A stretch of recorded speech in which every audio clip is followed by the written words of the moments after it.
The largest rose, quite possibly in the world, is growing right here in Connecticut. Isn't that crazy? Joining us now are Steve and Amy Boucher. Is it Boucher? Boucher? Boucher. Boucher. We love it. Thank you. Hi. So, Hello.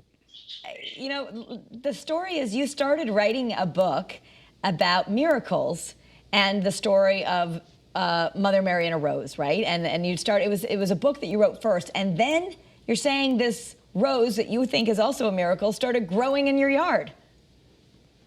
Wow. That's right. Actually, so as we were writing the book, in our backyard, back in 2000, some 12 years ago, a rose that grew to over 13 feet and was a single stem rose occurred then while we were writing the book. And here's a picture of it right here. And so you can see it's pretty spectacular in and of itself. And at that time, we tried to get it entered into the Guinness World Records unsuccessfully.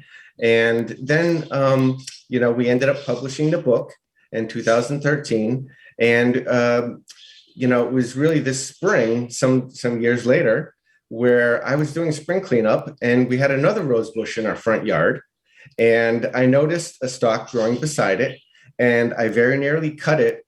And something made me think back to that other rose, and that maybe Mary was saying, I might grow another one like this. And I let it grow and nurtured it along until we have what we have today, which is a world record rose.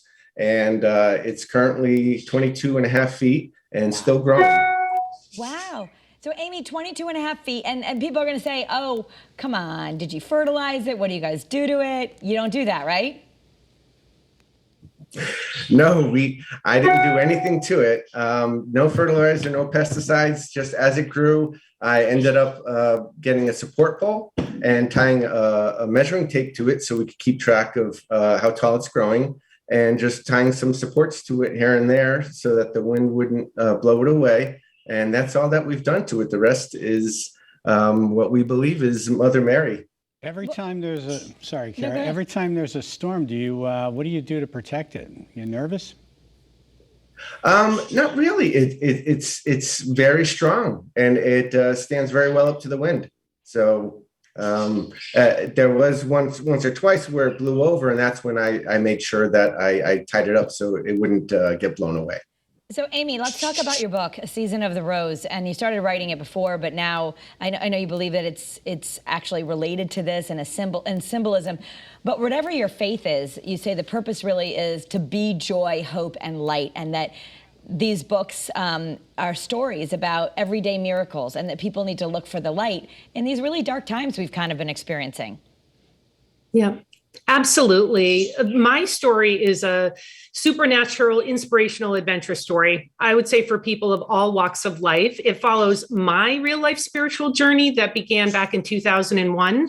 And that led us to this very small village in Bosnia-Herzegovina, Medjugorje, where it was reported that Mary was appearing. And she was appearing to 6 children and basically said, I've called you to peace. And so it's really applicable to anyone and everyone who really wants to achieve peace in this world. As you said, we are in trying times.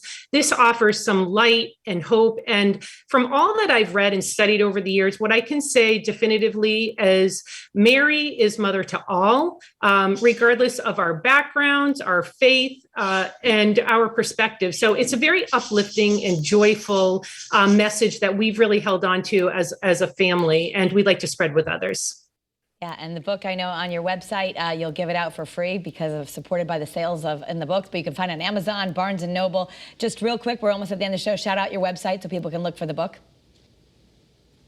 Sure, it's www.seasonoftheRose.com. Perfect. Just the same as the book. Thank you. Thank you, guys, and Great good luck story. with your rose. I love that the biggest rose in the world is growing right here. So inspirational. Thank you so much. Thank you. Thanks for being here.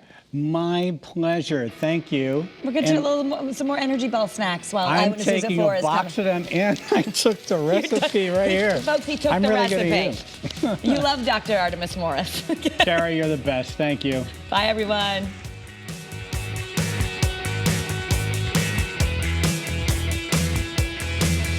Thanks for watching Channel 3 Eyewitness News. Watch us live wherever you are on our mobile, on our streaming news app. And you can also watch us on Roku, Apple TV, and Fire TV.